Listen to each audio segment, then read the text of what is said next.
Be a Bulldog. It's an exciting time of year. You get through the grind of a season of an SEC season, and you're fortunate to be 11-5 again. And today we were certainly excited about the honors that our young ladies received. Dominique Dillingham on the all-defensive team. That's about 2 years late.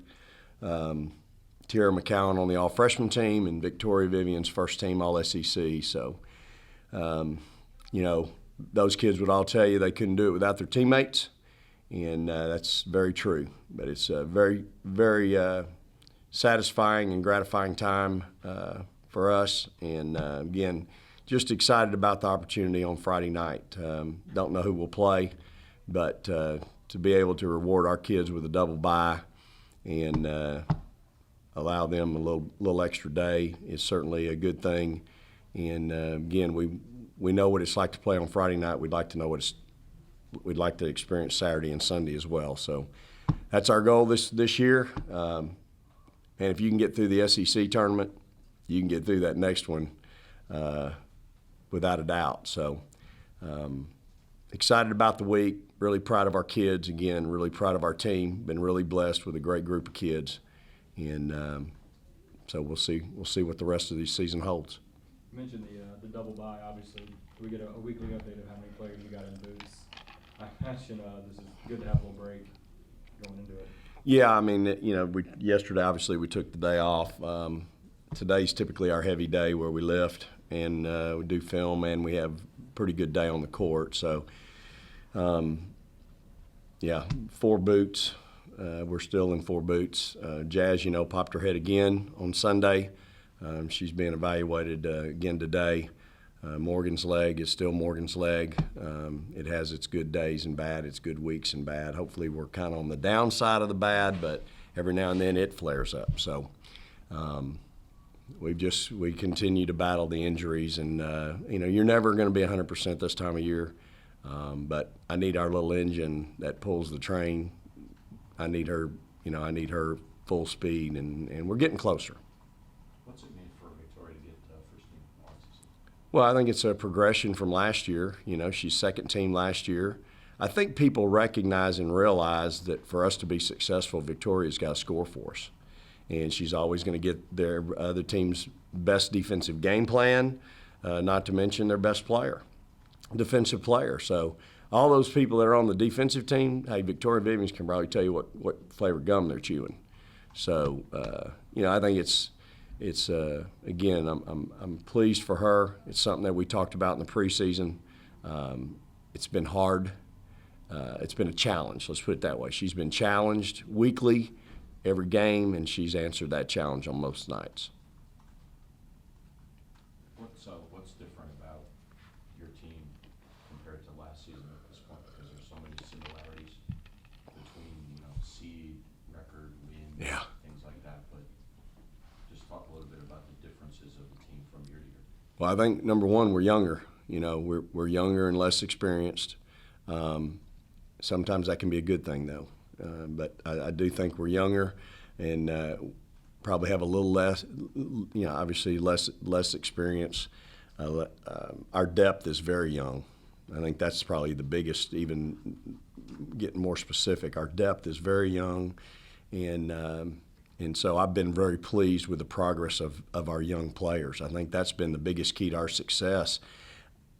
I said it early on with all the preseason prognosticators and all the preseason rankings. Do people realize we lost 4 seniors and that we went from bringing 2 senior guards off the bench and starting a senior point guard to starting a sophomore point guard and bringing a freshman point guard off the bench and 2 sophomore wing players?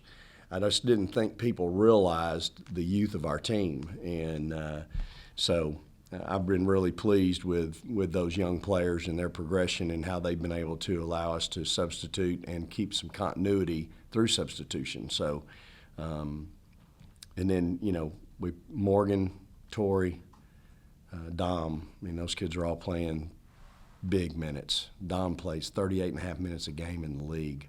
It's obscene. And you look at her now and she doesn't take plays off. And you don't look at her right now going, man, that kid looks tired. Kid's tough. And So I think that would be a difference. And I think then the flip side of that would be going into this tournament. I think now we've got some kids that have been to that tournament. They know, they have a little experience. They had the taste of playing on Friday night and getting upset and beat. And so I don't think they want to – I think they'd like to have a chance to play on Saturday and Sunday too. And so hopefully they can realize, and we'll talk about it today, hey, we're going on a business trip. You know, we're going to Jacksonville. You know, it was a good thing, Adam. I'm glad we went back there and played back in December. You know, I think that was a good thing for us, playing South Florida. And so we'll have some experience in that building and have some confidence. So I think all that, you know, plays into our favor. With all the youth you talk about, the injuries, still finished tied for second in the SEC. I think picked fourth preseason, if I remember right. You mentioned the other day how hard that is to steady, you know, keep up the expectations, but managed to pull it off. Yeah, it's really quite amazing. And again, I give our kids and my staff all the credit. They've really worked hard all year long. If we've had a setback, we've always bounced back. We've been a pretty resilient bunch. I think we had two game losing streaks in conference, and each time we bounced back with 3 straight wins or more. And so I think that says a lot about the character of your team and a little bit about your moxie, you know. So, but it is, this league is so tough. You know, you start talking about everybody in our league and who's got bad losses, who's got good wins, you know, and, you know, you can get all tied up in the numbers. But the bottom line is, you know, maybe the team that's playing the best right now is the 5th seed in the tournament. You know, who's hot right now is Kentucky. You know, they're playing really well. South Carolina's played well and been able to get through it the whole year at 16-0. Man, that's really hard to do. You know, I say it all the time. I got 16 rivals. We're 16 rival games in this league. You know, that's every night is a rival game, it seems like. And you got to get up every night to play. And Dominique said it the other night. We're the hunted now. I mean, we got the bullseye on our back, and our kids have to prepare a different way than we did, you know, 2 years ago. What's the challenge going into arguably the toughest part of the schedule in trying to put together a 40-minute game that you would feel comfortable with sitting up there saying that I thought we played our closest to a 40-minute game this season? Because I would argue that you've played maybe 30. Yeah. But there have been parts of other games where you've had stretches where scoring lapses, defensive lapses. But this is the toughest stretch of the season coming up, so that would arguably make that difficult to try to do. Right. How do you feel about trying to do that? Well, I think, you know, we talked about it as a staff, you know, if we're going to try to get, let's just say we average 62 something points a game. If we wanted to get to 70, where are we going to find 8 points? There's a couple places. Number one, in transition, I think we need to explore that a little bit more, and we were getting more of that earlier in the year. Again, Morgan's injury affects that piece of the puzzle. Jazz came in the other night and did a nice job of getting our transition going, and she has an unbelievable motor. And that's what, you know, I think in the future she's just going to really be able to. You remember how Morgan was the change of pace for us with JJ? And we were all excited about how fast Morgan played. Hey, Jazz is faster.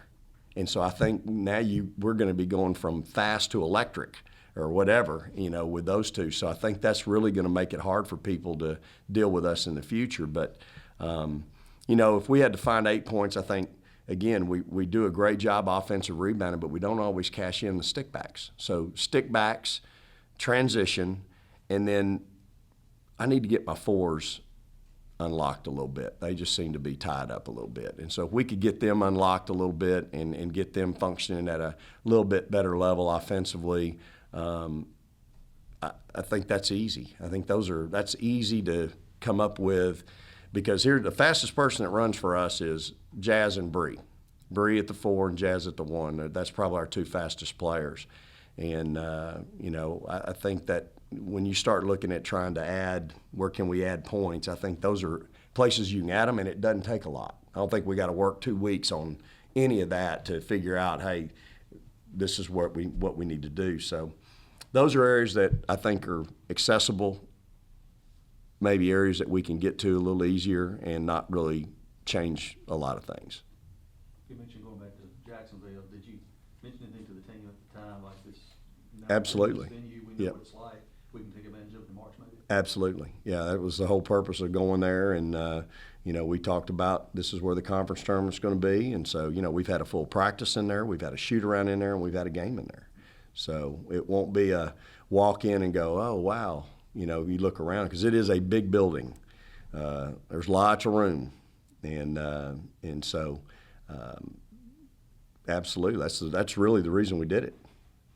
I have no doubt, like last year, there's gonna be a healthy, group of Mississippi State supporters there once the tournament starts, but what's the emotion or feeling that you have going in as far as the whole tournament?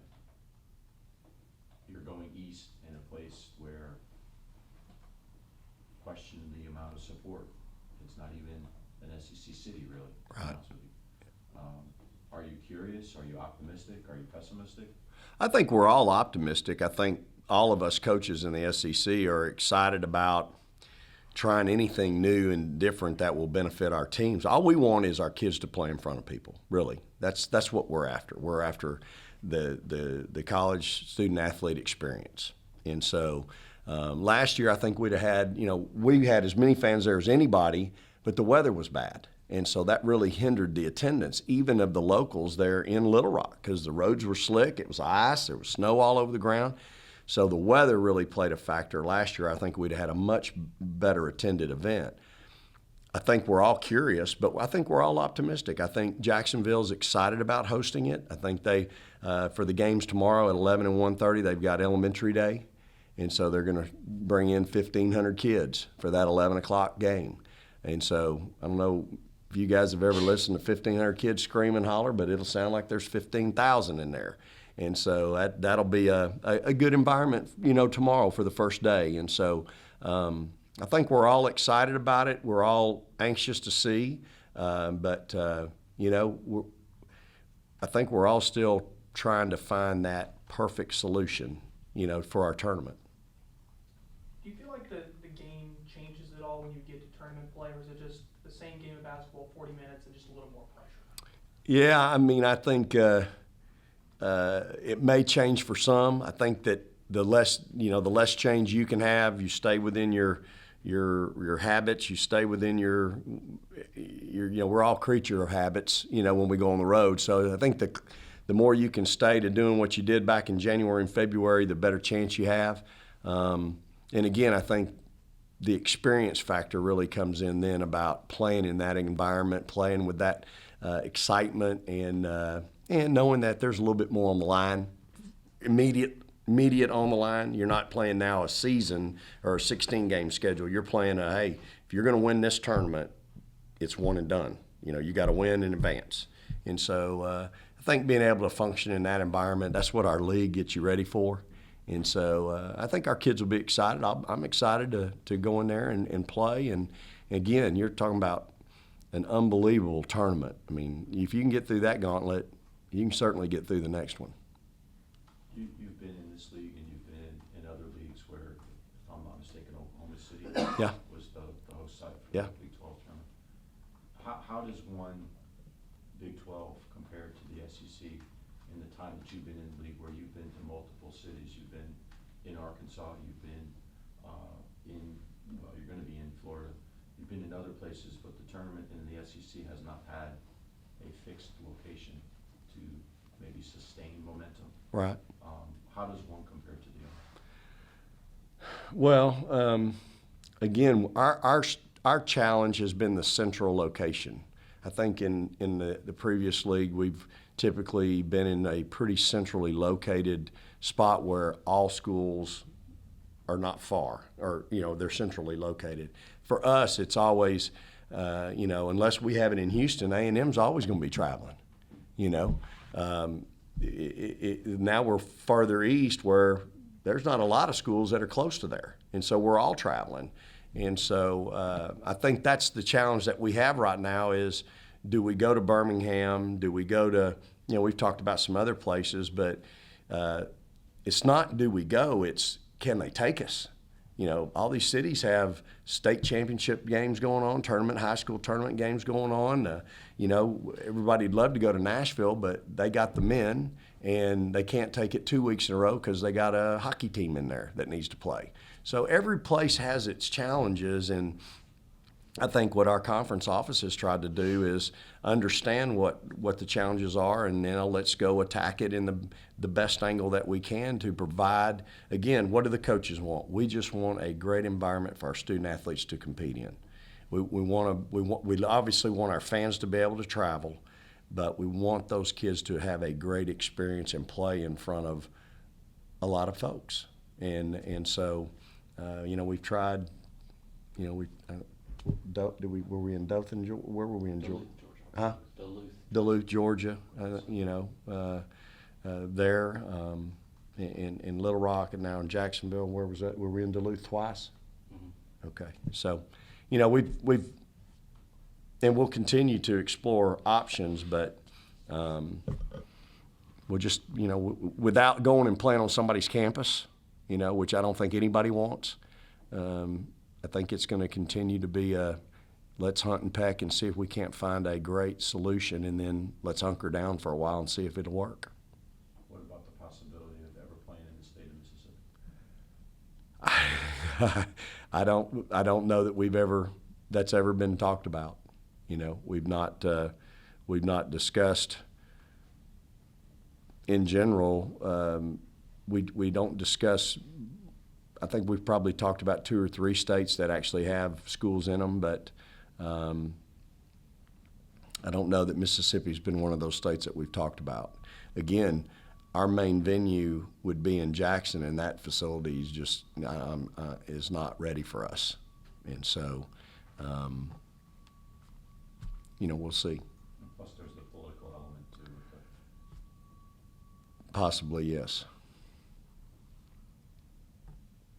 Any other questions? All right, thank you, Coach. All right, thank y'all. Praise the Lord and go Dogs.